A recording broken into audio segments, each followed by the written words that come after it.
Praise the lord. దేవుని పరిశుద్ధ నామానికి మహిమ కలుగును గాక. 2025లో దేవుడు తన కృపని మానక మన ఎడలు చూపుతూ ఉన్నారు.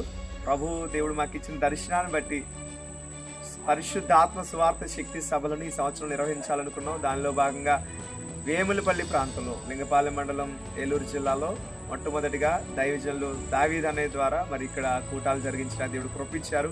2 దినాలు చాలా ఘనంగా జరిగాయి. దినాలతో ముగించబడాలి. కానీ ప్రభు ఇచ్చిన ప్రేరణ బట్టి 3వ దినం కూడా ఎక్స్టెండ్ చేయడానికి ప్రభు ప్రేరేపించారు. ప్రార్థించేసి 3వ దినం కూడా ఈ Holy Spirit gospel power crusades ని నిర్వహించడం జరుగుతుంది. అనగా ఫిబ్రవరి నెల 19వ తారీఖున బుధవారం సాయంత్రం 6:30 గంటలకి సభ ప్రారంభించబడుతుంది. చాలా బలమైన ఉద్యమం ఇక్కడ జరుగుతుంది. మీ అందరూ ఉద్యమంలో పాల్గొనండి. You will never be the same again. ముగింపులో మహిమను అనుభవించడానికి తప్పక రండి. దేవుని మహిమతో నింపబడుటకు అందరూ కూడా తరలి రావాలని ప్రేమతో మీకు ఆహ్వానం తెలియజేస్తున్నాను.